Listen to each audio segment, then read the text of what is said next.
네, 이 시간 하나님께서 저희에게 주신 말씀은 누가복음 6장 39 절부터 45 절까지입니다. 신약 성경 100 페이지입니다. 신약 성경 100 페이지 누가복음 6장 39 절부터 45 절까지입니다. 뜻을 잘 생각하시면서 한 목소리로 함께 봉독하십니다. 시작. 또 비유로 말씀하시되 맹인이 맹인을 인도할 수 있느냐? 둘이 다 구덩이에 빠지지 아니하겠느냐?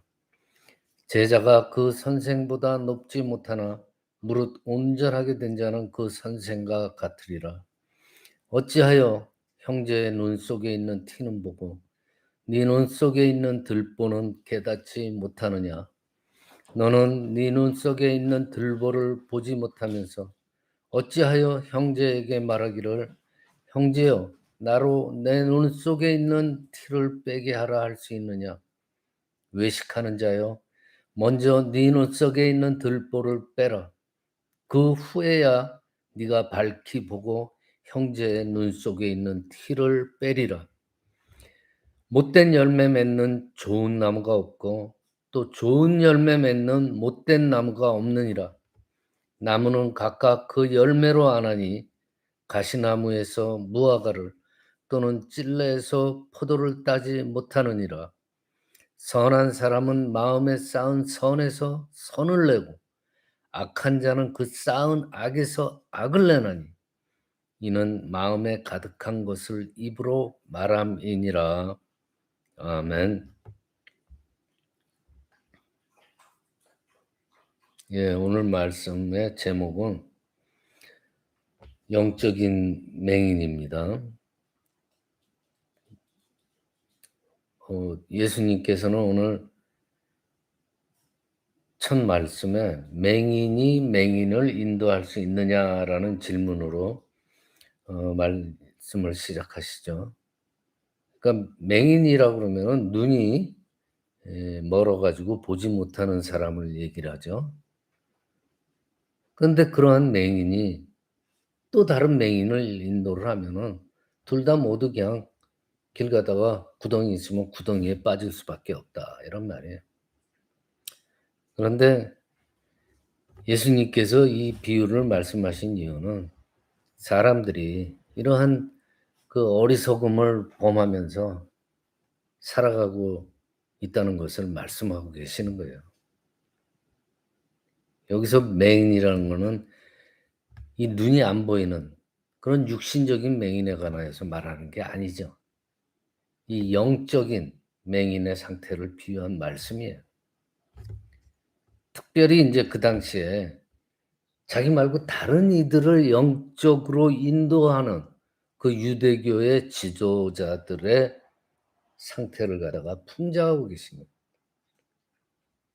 그 사람들 뭐 다른 사람들을 인도하겠다고 하지만은 사실 그들 속으로 들어가 보면은 그들도 어디로 가야 될지 모르는 어떤 그 영적인 어둠 속에 갇혀 있다는 거예요. 영적으로 아무것도 안 보이는 거예요. 갈피를 못 잡는 거예요. 영적인 맹인이라 이거죠. 그런데 이 말이요. 꼭 종교 지도자만을 말하는 건 아니죠. 여러분들 자신들 모두가 마찬가지예요. 내가 영적으로 정말 어두컴컴하고 아무것도 안 보이면요. 내가 어떻게 그런 상태에서 다른 사람의 삶을 인도할 수가 있어요. 나 자신도 제대로 된 길을 지금 찾지를 못하는데 어두워 가지고.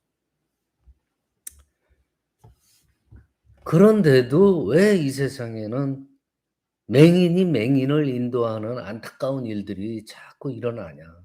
주변에서 일어나고 교회에서 일어나고 국가적인 국가에서 일어나고. 자기 자신이 맹인인지를 깨닫지 못하기 때문이에요. 내 영이 어두워져 있다는 걸 깨닫지 못하고 그냥 다른 사람을 인도하려고 그러는 거예요. 이 예수님의 맹인에 관한 비유는요. 보세요. 다른 사람의 눈 속에 있는 티는 보면서 자기 눈 속에 있는 자기 눈에는 티가 아니에요. 들보. 커다란 기둥이 있다는 거예요. 남의 눈 속에 있는 조그만 티는 보이면서 자기 눈 속에 있는 커다란 들보를 깨닫지 못하는 사람에 관한 말씀으로 이어지고 있죠, 오늘 본문 말씀. 우리가 살다 보면 다른 사람한테 있는 눈에 티끌을 볼 때가 있어요. 이 티끌이라는 것은 상대방의 결점이라든지 허물, 잘못 뭐 이런 거죠. 근데 그걸 보자마자 그냥 이거 보면은 바로 그냥 그것을 비판하고 훈계하려고 들잖아요. 그런데 정작 자기 자신의 눈이 어두운 상태로 간다면 그 훈계나 인도하려고 그러면은 그 일은 못 하는 거예요. 하려고 그래도 제대로 할 수가 없죠. 자기 눈에 들보가 있는데. 그래서 예수님께서는 오늘 뭐 본문 말씀에 다른 사람에게 있는 티가 네 눈에 보여서 그것을 빼주려고 책망하고 훈계하기 전에 네 자신의 상태를 먼저 살피라고 말씀하고 있는 거예요. 지극히 지당하신 말씀이죠.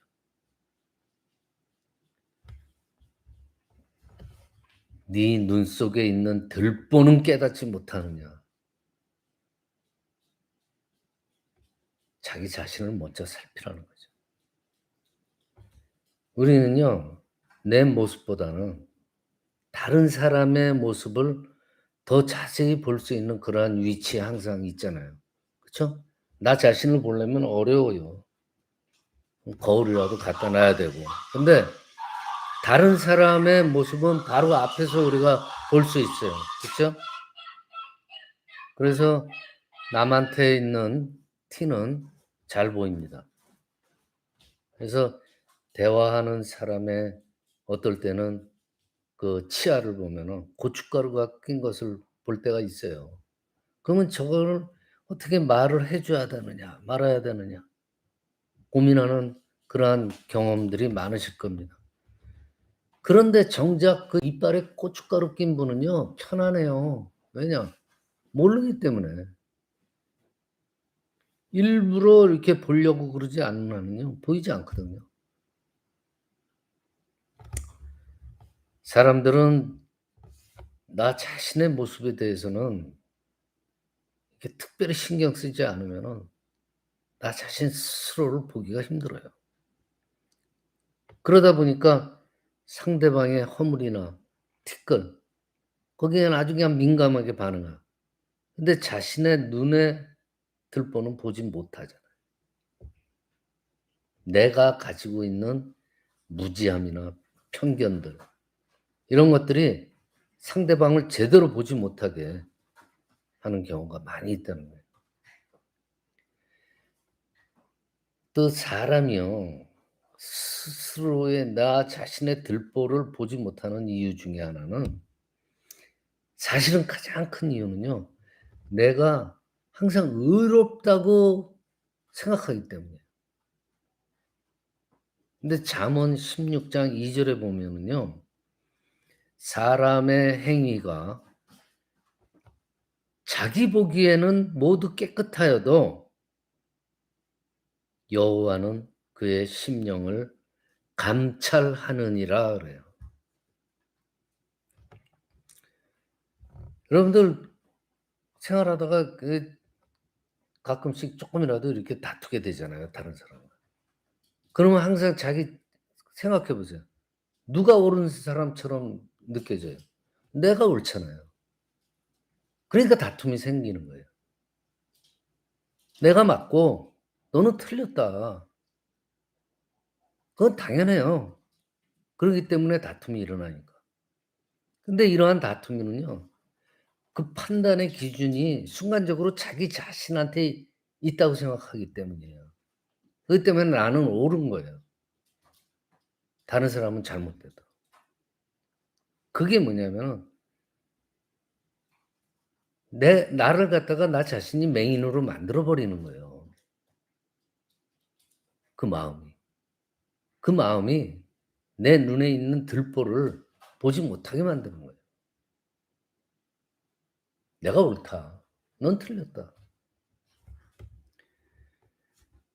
그렇기 때문에 내 눈 속에 내 마음 속에 있는 이 들보를 감지하기 위해서는 내 심령을 감찰하시는 여호와의 시각으로 여호와의 마음으로 나를 볼 수가 있어야 돼요. 그래야지 그때서야 내 눈에 들보가 보이는 거예요. 즉 오늘 예수님 말씀처럼 "너 자신을 먼저 살펴보아라." 이거예요. 디모데전서 1장 15절에서 사도 바울은 자기 자신을 가리켜서 뭐라 그래요? "죄인 중에 아주 그것도 그냥 우두머리 괴수입니다." 그래요. 예수님 만나기 전에 바울은 자신이 항상 의로운 자라고 생각했어요. 그리고 다른 사람들의 눈에 있는 티끌을 굳이 문제 삼고 정죄하고 핍박했던 사람이 바울이에요. 그런데 어떻게 돼요? 예수님을 만난 후에. 알고 보니까 내 눈에 들보가 있다는 것을 깨닫게 된 거예요, 바울이. 예? 하나님의 정죄를 심판을 훈계를 어 그걸 받을 사람은 바로 다른 사람이 아니고 바로 나였다는 걸 보게 된 거예요. 그렇기 때문에 '나는 죄인 중에 괴수입니다.'라고 고백할 수밖에 없었어요. 우리가요 특별히 조심해야 될 때가 있어요. 그게 바로 아까 말씀드린 '나는 의롭다. 나는 맞다.' 그러니까 그때를 조심해야 돼요. 나는 선하고 옳다고 여겨질 때 그때 조심해야 돼요.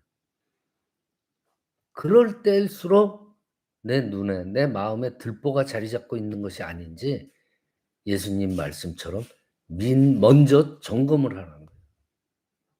조심해야 될 때. 그리고 나를 살펴보고 그리고 다른 이들의 잘못이나 티끌이 보이고 그걸 빼주려고 훈계하려고 정죄하려고 그럴 때 정직하고 선한 마음으로 그 일을 해야 된다는 거예요. 오늘 42 절에 이잖아요. "외식하는 자여 먼저 네 눈 속에 있는 들보를 빼라. 그 후에야 네가 밝히 보이고 형제의 눈 속에 있는 티를 빼리라." 그래요. 어느 누구도 외식하는 사람이라고 불리기를 원하는 사람은 없어요. 그런데 내 자신의 들보를 그대로 두고 다른 사람의 잘못만을 지적한다면 그 사람은 바로 그 사람이 외식하는 사람이 될 수밖에 없다는 거예요. 그렇기 때문에 다른 사람을 훈계하고 책망하고 정죄하기 전에 나 자신을 고쳐 나가는 것이 먼저 선행이 되어야 된다는 얘기예요. 그리고 다른 사람의 눈에 티를 빼주기 위해서는 그 행위를 할 때 선하고 의로운 동기가 있어야 된다 그 말이에요. 선한 사람은 마음에 쌓은 선으로 선을 내고 악한 자는 그 쌓은 악에서 악을 낸다고 오늘 본문에 그랬어요. 즉 이 입으로 나오는 말들은요. 내 속에 있는 마음 그대로 나오는 거예요.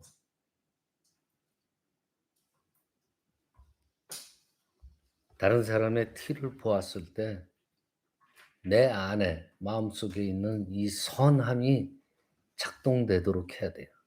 그러면서 남의 티를 빼줘야 돼요. 이 여러분들 가만히 생각해 보세요. 내 안에 항상 편견, 외식 이런 게 있잖아요. 또 남을 비판하는 생각.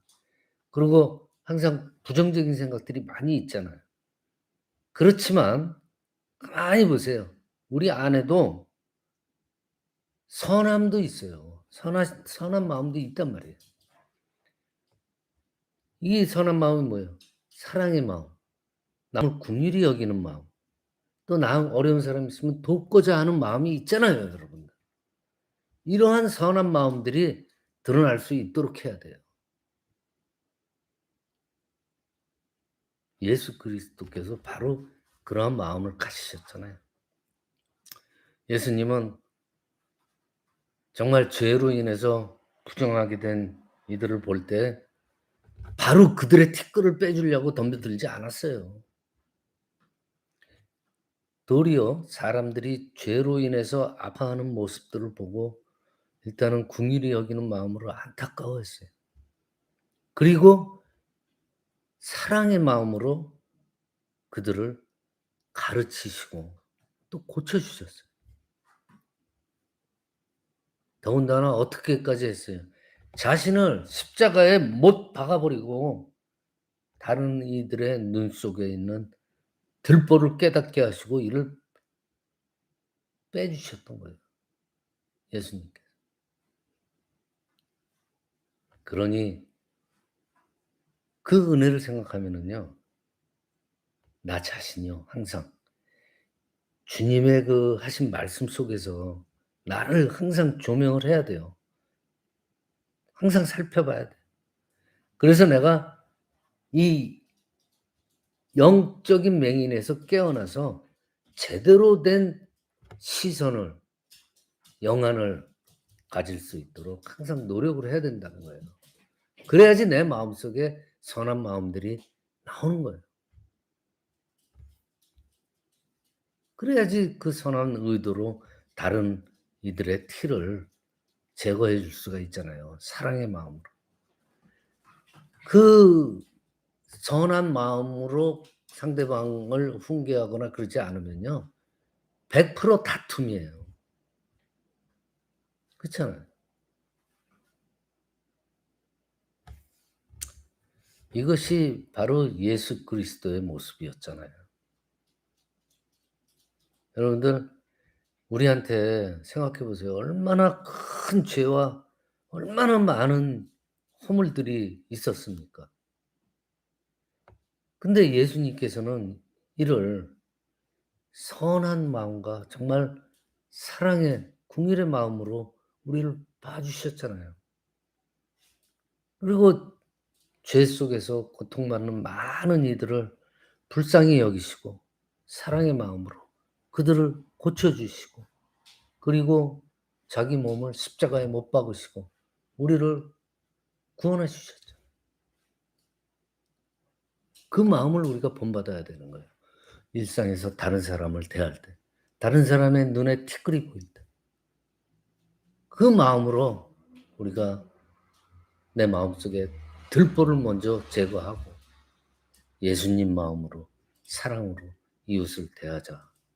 오늘 말씀입니다. 오늘 말씀 마칩니다. 우리가 다른 이들한테 있는 티를 볼 때 정말 선한 마음으로 그들의 아픔에 동참하고, 그리고 그들이 온전케 되기를 위해서 눈물로 기도하고 정말 진실된 사랑으로 행함으로써 우리를 통해서 주님의 모습이 드러날 수 있기를 간절히 축원합니다. 기도드립니다. 아버지 하나님 감사합니다. 우리가 다른 사람들을 볼 때 그들에게서 보이는 눈의 티, 결점들이 있을 때가 있습니다. 내 눈에 들보가 있으면은 다른 사람을 제대로 볼 수도 없습니다. 예수님께서는 오늘 말씀 속에 네 눈 속에 들보가 있음을 먼저 살피라 하셨습니다. 저희들 자신을 먼저 살펴서 정말 들보가 있는지를 살펴서 저희들을 온전케 하도록 인도하여 주시옵소서. 거룩하신 우리 주 예수 그리스도의 이름으로 기도드리옵나이다. 아멘.